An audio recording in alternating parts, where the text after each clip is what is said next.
नमस्कार. जय सेवालाल. मी प्राध्यापक डॉक्टर गजानन जाधव. बांधवांनो, गेल्या काही दिवसांपासून आदिवासी मूल निवासी बंजारा समाजाच्या ST आरक्षणाचा प्रश्न हा ऐरणीवर आलेला आहे. महाराष्ट्रातील सामाजिक, साहित्यिक, सांस्कृतिक आणि राजकीय क्षेत्रात काम करणाऱ्या माझ्या अनेक समाज बांधवांकडून मला फोन कॉल्स आलेले आहेत आणि मेसेजेस देखील आलेले आहेत.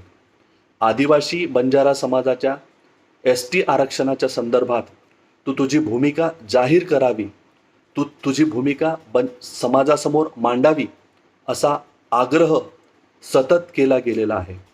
तशी आदिवासी मूल निवासी बंजारा समाजाची ST आरक्षणाची मागणी ही रास्त आणि न्याय देखील आहे असं मी ठामपणे गेल्या 15 ते 20 वर्षांपासून मी सातत्याने सामाजिक जीवनामध्ये सांगत आलेलो आहे, मांडत आलेलो आहे. आपल्या सर्वांना माहीत आहे की भारतीय संस्कृती ही अतिप्राचीन संस्कृती म्हणून ओळखली जाते. जगातील प्राचीन संस्कृतीपैकी भारतीय संस्कृतीचे स्थान हे अग्रगण्य आहे. अशा या संस्कृतीमध्ये बंजारा समाजाची संस्कृती ही विशिष्ट व वैशिष्ट्यपूर्ण म्हणून मानली जाते. कारण या संस्कृतीमध्ये खानपान, वेशभूषा, बोलीभाषा या 3 अतिशय महत्त्वाच्या बाबी आहेत, ज्या इतर समाजालाही भुरळ घालत असतात. त्यामुळे इतर समाजालाही आपल्या या संस्कृतीचे आकर्षण निर्माण झालेले पाहायला मिळते. निसर्गावर नितांत प्रेम करणारा, निसर्गाच्या सानिध्यात जीवन व्यतीत करणारा, जल, जंगल, जमीन यावर प्रचंड प्रेम करणारा, पर्यावरणवादी, निसर्गप्रिय आणि मानवतावादी अशी ही बंजारा संस्कृती आहे. जात, धर्म, पंथ, संप्रदाय असा कोणताही भेदाभेद न करता केवळ माणूस म्हणून माणसाकडे पाहणारा आणि माणसाला मानवी मूल्यांच्या आधारे त्याच्या कार्य आणि कर्तृत्वाच्या आधारावर त्याच्यासोबत व्यवहार करणारा असा हा आपला बंजारा समाज.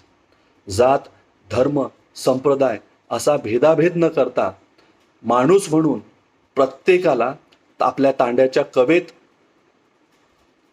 सामावून घेणारा आपला हा बंजारा समाज सुमारे 8000 इसवी सन पूर्व काळापासून आपल्या या बंजारा समाजाचे धागेदोरे आढळतात.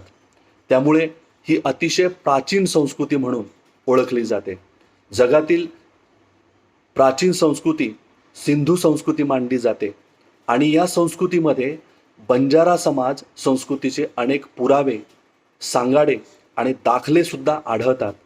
आजही अनेक इतिहास सिद्ध दाखले, पुरावे आणि अवशेष देखील या संदर्भात उपलब्ध आहेत, जे बंजारा समाजाचा प्राचीनपणा स्पष्ट करत असतात. स्वतंत्र भाषा, स्वतंत्र वेशभूषा आणि स्वतंत्र खानपान असलेली ही संस्कृती अतिशय सभ्य, निसर्गपूजक आणि मानवतावादी म्हणून ओळखली जाते. बंजारा संस्कृती ही खास करून 3 मूलभूत तत्वावर आधारित आहे. 1 धाटी, 2 बाणो आणि 3 तांडो. धाटी अर्थात गोरधाटी, प्रवाही जीवन जगणारी, निसर्गातील बदल आणि परिवर्तन कवेत घेणारी अशी एक परंपरा ज्याला गोरधाटी म्हणून ओळखलं जाते. बाणो अर्थात वेशभूषा किंवा पेहराव आणि नंबर 3 तांडो अर्थातच एकत्रित राहण्याची, सहजीवनाची ही अशी परंपरा. या 3 तत्वांवर बंजारा संस्कृती आधारलेली आहे. बंजारा समाज हा बैलाच्या पाठीवर धान्य, मीठ तसेच एकेकाळी सोने चांदी देखील देवाणघेवाण करणारा, त्याचा व्यापार करणारा हा समाज म्हणून ओळखला जातो. ग्रेन कॅरियर्स म्हणून तो परिचित होता. एका ठिकाणाहून दुसऱ्या ठिकाणी धान्य, मीठ, सोने, चांदी पोहोचवण्याचा व्यापारी व्यवसाय हा बंजारा समाज करीत असे. परंतु दुर्दैवाने पुढे इंग्रजांचे आक्रमण झाले. त्यामुळे बंजारा समाजाच्या हालचालीवर आणि व्यापारावर देखील बंदी आली. जल, जमीन, जंगल यावर नितांत प्रेम करणारा बंजारा समाज इंग्रजाच्या जुलमांविरुद्ध पेटून उठला, तुटून पडला. इंग्रजांना सळो की पळो करून सोडणारा हा आदिवासी समाज पुढे त्यांच्या जाचक अटीमुळे उद्ध्वस्त झालेला आपल्याला पाहायला मिळतो. कट कारस्थानाद्वारे आणि ठरवून केलेल्या षडयंत्राद्वारे बंजारा समाजाच्या प्रवाही जीवनशैलीला बंदिस्त करण्यात आले. आपल्या देशासाठी, मातीसाठी आणि स्वातंत्र्यासाठी लढणाऱ्या बंजारा समाजाला उलट चोर, लुटारू आणि ठगी म्हणून संबोधण्यात आले. यासाठी अनेक लेख, अनेक पुस्तके आणि कादंबऱ्यातून या सगळ्या गोष्टीचा खोटा प्रचार देखील झाला. परिणामी आदिवासी बंजारा समाजासह भटक्या समाजांच्या कपाळावर गुन्हेगारी असा शिक्का लावला गेला. एखादा मुलगा आपल्या याडीच्या अर्थात आईच्या पोटात असताना जन्माला येण्यापूर्वीच तो गुन्हेगार मानला गेला. जन्मतःच अशा हजारो मुलांच्या कपाळावर गुन्हेगारीचा शिक्का मारला गेला. ही अत्यंत अमानवी अशी घटना होती. बंजारा समाजाचे सामाजिक मागासलेपण यापेक्षा वेगळे मला वाटतं की सिद्ध करण्याची गरज नाही, भासत नाही. दुर्दैवाने आदिवासी बंजारा समाजाला व भटक्या समाजाला चोर, लुटारू म्हणून हिणवले गेले आणि त्याच्या मोठ्या प्रमाणावर प्रचार झाला. याचाच फायदा घेऊन 1871 साली गुन्हेगारी जमाती कायदा अर्थात क्रिमिनल ट्राईब्स ॲक्ट 1871 हा लागू करण्यात आला. परिणामी बंजारा समाजाची जी काही हालचाल होती, जो काही व्यापार होता, तो ठप्प झाला. हा बंजारा समाज देशोधडीला लागला. दळणवळणाची साधने बदलण्याने बंजारा समाजाची सामाजिक आर्थिक परिस्थिती कोलमडली. तरीही इंग्रजांच्या अन्यायाविरुद्ध हा समाज शेवटपर्यंत लढत राहिला.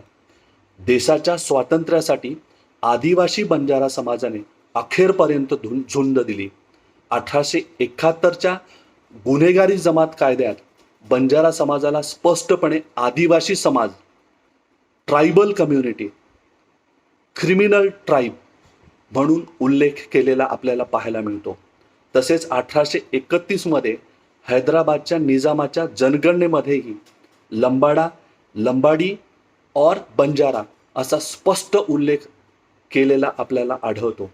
यावरून हे स्पष्ट होते की बंजारा समाज हा आदिवासी मूलनिवासी समाज आहे. 1831 व 1871 या दोन पुराव्यामुळे, या दोन दाखल्यांमुळे त्याचे पुरावे अगदी स्पष्ट होतात, सिद्ध होतात. याच आधारे तेलंगणा व आंध्र प्रदेश या दोन राज्यांमध्ये बंजारा समाजाचा एसटी प्रवर्गात समावेश करण्यात आला आहे.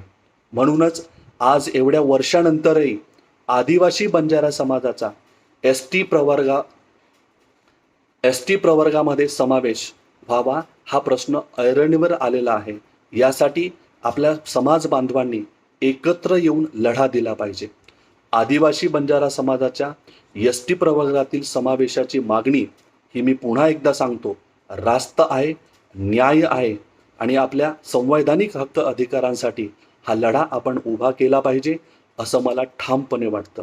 बंजारा समाजाने आपल्या संवैधानिक हक्क आणि अधिकारासाठी, आपल्या एसटी आरक्षणासाठी एकजूट होऊन कोणत्याही प्रकारचा संभ्रम, गैरसमज न बाळगता ही लढाई आपण लढली पाहिजे. गेल्या अनेक वर्षापासून मी पाहतो आहे की एसटी आरक्षणाच्या संदर्भात केवळ आणि केवळ बंजारा समाजाची इच्छाशक्ती, बंजारा समाजमन आणि सामाजिक एकोपा ह्याच गोष्टी बाधक म्हणून ठरत आलेल्या आहेत. बंजारा समाजाचे नेतृत्व आणि समाजाचे संवैधानिक हक्क आणि अधिकाराबद्दल त्यांची असलेली अनास्था हीच खऱ्या अर्थाने आमच्या एसटी आरक्षणाचा आड येत आहे. परंतु आज परिस्थिती पूर्णपणे बदललेली आहे. आम्हाला पुन्हा एकदा नव्याने आमच्या संवैधानिक हक्क आणि अधिकारासाठीची लढाई उभारण्याची संधी मिळालेली आहे आणि निश्चितच आपलं समाजमन, सामाजिक एकोपा आणि सामाजिक इच्छाशक्ती देखील आज निर्माण झालेली आपल्याला पाहायला मिळत आहे. यासाठी म्हणून आपण सर्वांनी एकत्रितपणे, एकजुटीने, एक होऊन एका विचाराने ही लढाई आपण लढली पाहिजे आणि गेल्या 75 वर्षाचा आपला संवैधानिक हक्क आणि अधिकाराचा दुष्काळ आपण संपवण्यासाठी लढलं पाहिजे, भिडलं पाहिजे आणि गरज पडली तर नडलं देखील पाहिजे. आपले संवैधानिक हक्क आणि अधिकार आपण संघर्ष करून मिळवण्याचा अधिकार भारतीय संविधानाने आम्हाला दिलेला आहे. म्हणून पुन्हा एकदा आपणा सर्वांना, आपल्या समाज बांधवांना एक विनंती आहे की जागे व्हा, एक व्हा. जय सेवालाल, जय वसंत, जय संविधान.